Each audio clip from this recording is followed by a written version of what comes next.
नमस्कार दोस्तों, आशा करता हूँ आप सभी स्वस्थ होंगे एवं आने वाली वर्ग 2 एवं वर्ग 1 की तैयारी में अभी से लग गए होंगे। दोस्तों, आपको लग रहा होगा कि अभी ना तो कोई नोटिफिकेशन आया है और ना ही कोई घोषणा हुई है, तो फिर अप्रैल 2023 में वर्ग 1-2 का पेपर कैसे हो पाएगा। अभी से तैयारी करके क्या फ़ायदा, अभी तो बहुत टाइम है। दोस्तों, यही कमी आपकी सबसे बड़ी कमज़ोरी है। दोस्तों, जिनको सिलेक्शन लेना है वो अभी से तैयारी में लग गए हैं और रेगुलर कम से कम 2-3 घंटे पर डे तैयारी कर रहे हैं।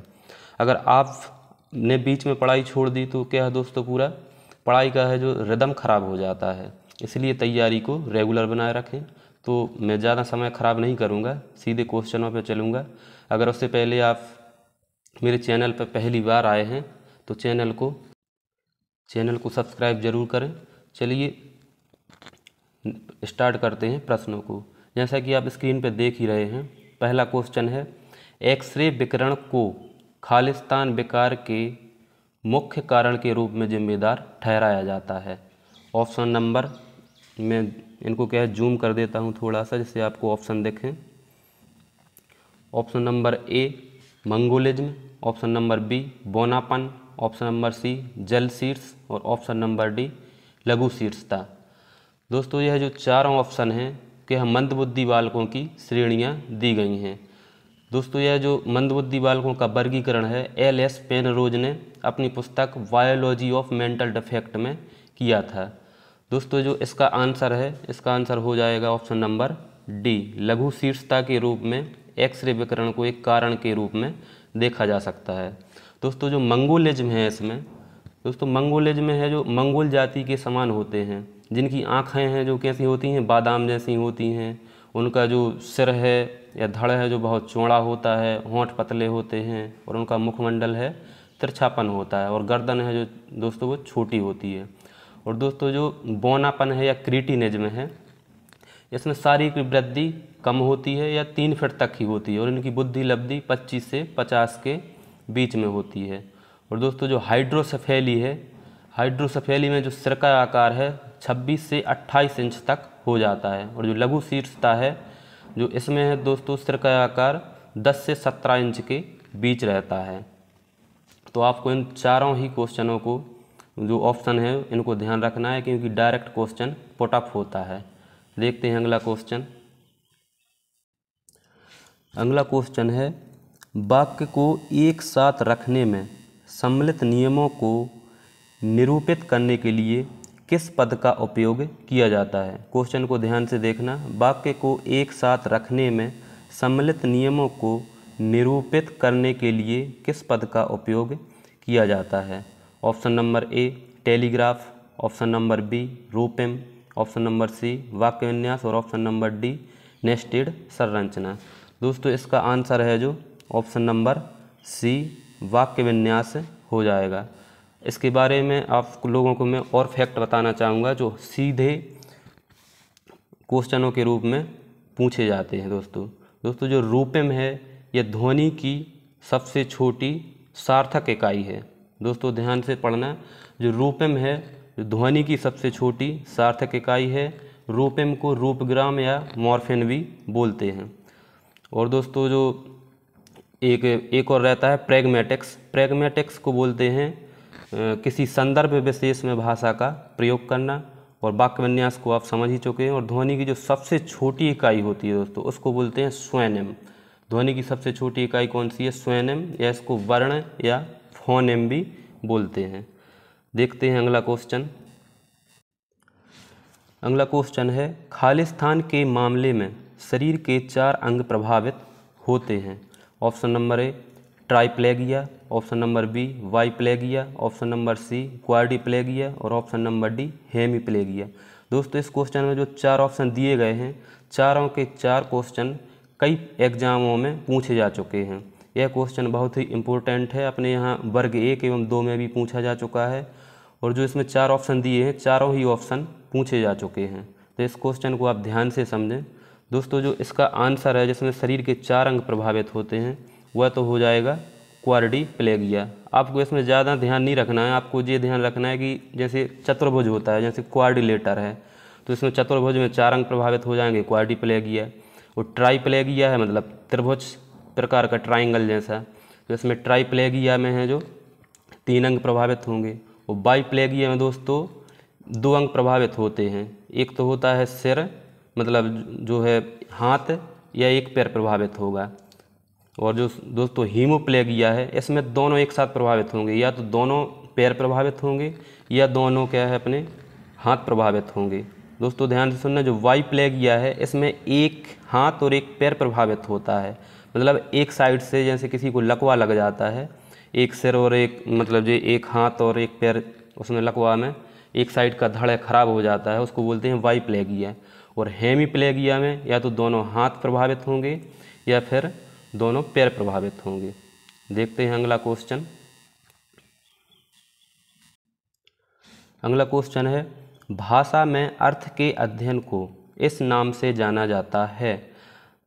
पिछले जो क्वेश्चन में अपन ने किया है उसमें आपको मैं सीमेंटिक बता चुका हूँ, सिंटैक्स बता चुका हूँ और जो मॉर्फोलॉजी है उसको भी बता चुका हूँ। तो दोस्तों जो भाषा में अर्थ का अध्ययन है इसको किस नाम से जाना जाता है? सॉरी दोस्तों, इसको सीमेंटिक में अपने मतलब पिछले क्वेश्चन में नहीं बताया है। इसका जो आंसर है वो हो जाएगा सीमेंटिक्स, ऑप्शन नंबर 4। भाषा में अर्थ के अध्ययन को किस नाम से जाना जाता है? सीमेंटिक के नाम से जाना जाता है। देखते हैं अगला क्वेश्चन। अगला क्वेश्चन है, बांडुरा द्वारा किए गए फियरलेस पियर प्रयोग में किसने मॉडल की भूमिका निभाई थी? दोस्तों क्वेश्चन को ध्यान से देखना, बांडुरा द्वारा किए गए फियरलेस पियर प्रयोग में किसने मॉडल की भूमिका निभाई थी? दोस्तों अगर आपने अधिगम के जो सिद्धांत पढ़े होंगे तो बांडुरा ने कौन सा दिया है? सामाजिक वो विकास का सिद्धांत दिया है इन्होंने, जिसमें क्या है कि इन्होंने एक जीवित जोकर या बेबी डोल पर प्रयोग किया है। इनके सिद्धांत को है जो विकेरियस कंडीशनिंग का सिद्धांत भी बोलते हैं दोस्तों, और जो फियरलेस पियर प्रयोग का सिद्धांत भी बोलते हैं। तो इनके जो सिद्धांत इन्होंने जो दिया है उसमें उन्होंने क्या है मॉडल की भूमिका में किसको रखा था? एक निडर बच्चे को रखा था। तो इसका ऑप्शन नंबर बी सही हो जाएगा, निडर बच्चे ने। Next question. दोस्तों अगला क्वेश्चन है जो स्मृति पर क्वेश्चन है कि किस प्रकार की स्मृति में एक साइकिल चलाने का कौशल संग्रहित होता है? किस प्रकार की स्मृति में एक साइकिल चलाने का कौशल संग्रहित होता है? दोस्तों स्मृति पीवी का एक बहुत ही प्रिय टॉपिक है, इससे हर पेपर में एक क्वेश्चन आता है। इसलिए आप स्मृति को जब भी जाएं तो बहुत अच्छे से तैयार करें। इसका फर्स्ट ऑप्शन है प्रक्रियात्मक स्मृति, ऑप्शन नंबर बी है प्रतिभा संबंधित स्मृति, और ऑप्शन नंबर सी है प्रासंगिक स्मृति, और ऑप्शन नंबर डी है घोषणात्मक स्मृति। अगर आप क्वेश्चन को ध्यान से देखें तो इसमें लिखा है कि किस प्रकार की स्मृति में एक साइकिल चलाने के कौशल को संग्रहित किया जाता है। दोस्तों आप अगर वो करें तो इसमें देखें कि साइकिल चलाना एक क्या है? साइकिल चलाना एक प्रक्रिया है कि आप मतलब कैसे वो करेंगे, वो कैसे मतलब उसका स्टेप बाय स्टेप उसका फॉलो करेंगे। तो दोस्तों इसमें जो प्रक्रियात्मक स्मृति है इसका ऑप्शन नंबर ए सही हो जाएगा कि प्रक्रियात्मक स्मृति में साइकिल चलाने को अपन ध्यान में रखेंगे। दोस्तों जो प्रासंगिक स्मृति है एपिसोडिक स्मृति, इसमें क्या है अपन खुद के जीवन से जुड़ी हुई घटनाओं को याद रखते हैं।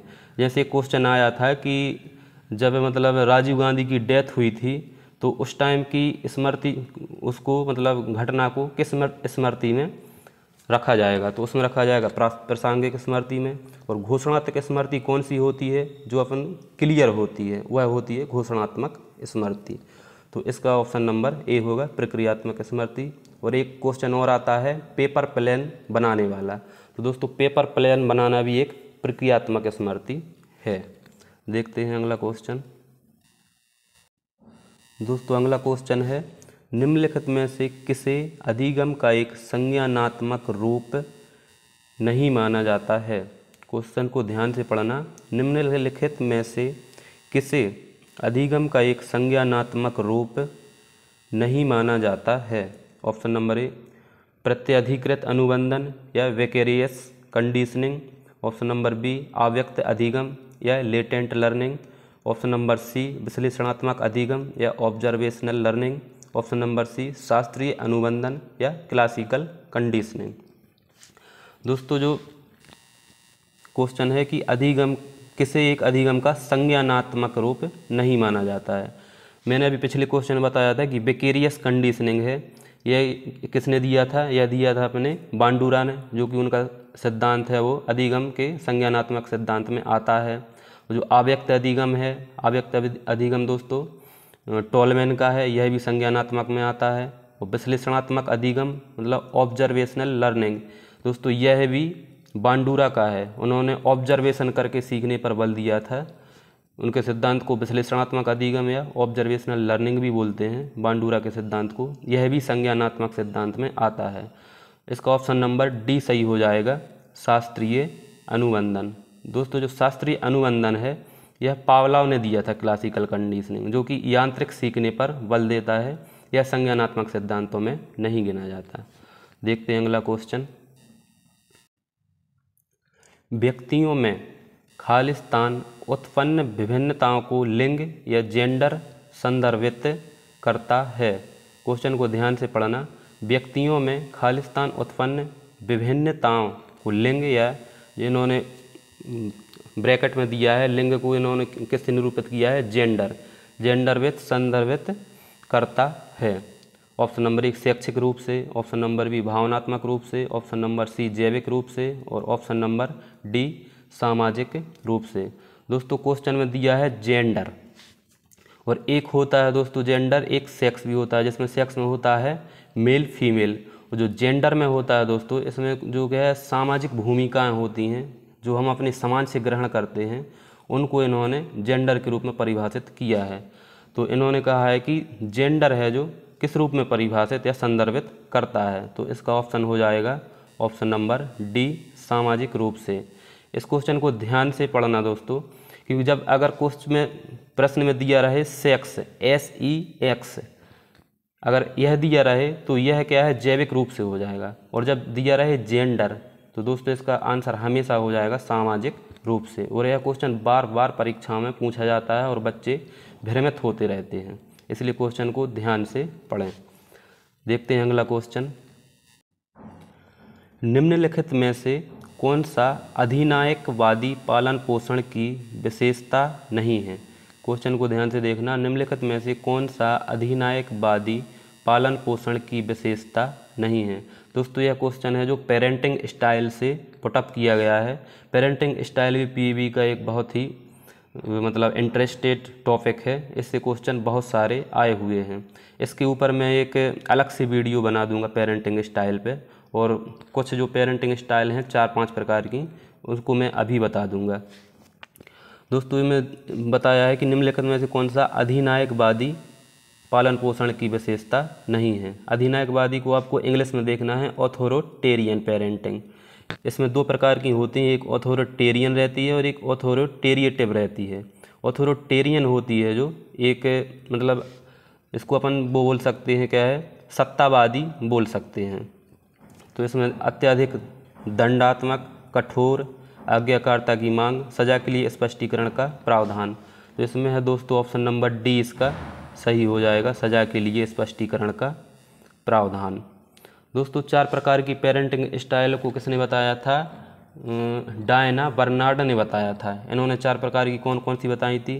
पहली बताई थी इन्होंने सत्तावादी या जो ऑप्शन में दिया है अधिनायकवादी या जिसको बोलते हैं ऑथोरिटेरियन, और जो दूसरे प्रकार की बताई थी दोस्तों वो है ऑथोरिटेरिएटिव यानी कि आधिकारिक पालन पोषण। और जो तीसरे प्रकार की दोस्तों बताई थी वह बताई थी इन्होंने अनवॉल्व पेरेंटिंग स्टाइल मतलब अवहेलनापूर्ण या असंलिप्त पालन पोषण।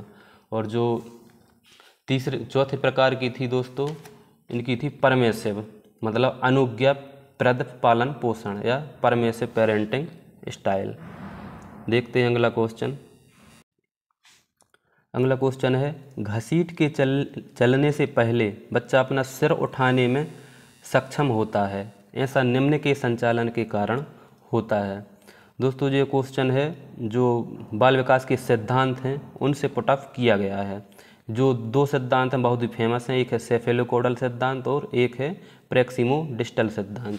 तो जिसमें बच्चा पहले सिर उठाता है, या मतलब जो सिर से स्टार्ट होती है विकास की प्रक्रिया वो पैर तक चलती है, जिसको सिरपादीय सिद्धांत भी बोलते हैं, उसी को बोलते हैं सेफेलोकोडल सिद्धांत। बच्चा जिसमें पहले सिर उठाएगा और बाद में चलना सीखेगा, तो यह होता है दोस्तों सेफेलोकोडल सिद्धांत, जो कि ऑप्शन नंबर सी में दिया गया है। और प्रैक्सिमोडिस्टल कौन सा होता है, इसको बोलते हैं केंद्र से बाह्य की ओर सिद्धांत, मतलब जो इसको मतलब बोलते हैं जो सेंटर से बाहर की ओर विकसित होता है। जैसे एक बच्चा उंगलियों का प्रयोग करने के पहले पूरी हथेली का प्रयोग करना सीखता है, तो यह होता है प्रैक्सिमोडिस्टल सिद्धांत। देखते हैं अगला क्वेश्चन। निम्नलिखित में से कौन सा प्याजे के इंद्रिय जनित गामक अवस्था की उप अवस्था नहीं है। दोस्तों इसमें जो जीन प्याजे हैं उनकी उप अवस्थाओं को, मतलब जो उनकी जो पहली स्टेज है सेंसरी मोटर स्टेज है, उसकी उप अवस्थाओं को पूछा है इन्होंने। दोस्तों जो जीन प्याजे हैं इन्होंने इंद्रिय जनित गामक अवस्था को 6 अवस्थाओं में बांटा था। 6 अवस्थाओं में इन्होंने उसको क्या है विभाजित, जिसमें पहली जो उनकी वो अवस्था थी इंद्रिय जनित गामक की उप अवस्थाओं की, जो पहली अवस्था थी वह थी प्रतिवर्त सहज क्रियाओं की अवस्था, जो कि जन्म से 30 दिन तक होती है। और जो दूसरी अवस्था थी प्रमुख वृत्ति क्रियाओं की अवस्था, जो कि 1 माह से 4 माह तक होती है। और तीसरी अवस्था थी दोस्तों वह थी गौण वृत्ति प्रतिक्रियाओं की अवस्था, जो कि 4 से लेकर 8 माह तक होती है। और जो चौथी अवस्था थी वह गौण स्कीमेटा के समन्वय की अवस्था थी, जो कि 8 से लेकर 12 माह तक होती है। और जो 5वीं अवस्था थी दोस्तों वह थी तृतीय वृत्ति प्रतिक्रियाओं की अवस्था, जो कि 12 से 18 माह तक होती है। और जो लास्ट स्टेज थी मतलब 6वीं अवस्था थी वह थी मानसिक संयोग के द्वारा नए साधनों की खोज की अवस्था। इसी अवस्था में दोस्तों इनका एक बहुत फेमस क्वेश्चन रहता है ऑब्जेक्टिव परमानेंस वाला, मतलब वस्तु स्थायित्व का। यह बहुत ही पूछा जाता है क्वेश्चन कि वस्तु स्थायित्व का गुण जीन पियाजे के अनुसार किस अवस्था में आता है। तो यह आता है दोस्तों सेंसरी मोटर स्टेज में, और इसकी भी 5वीं स्टेज में आता है, जिसका नाम है तृतीय वृत्ति प्रतिक्रियाओं की अवस्था। दोस्तों अगर यह क्वेश्चन आपको अच्छे लग रहे हों और इसी प्रकार के क्वेश्चन आप और आगे पढ़ना चाहते हैं तो कमेंट बॉक्स में कमेंट जरूर करें, और चैनल पर पहली बार आए हों तो चैनल को सब्सक्राइब करें। धन्यवाद दोस्तों।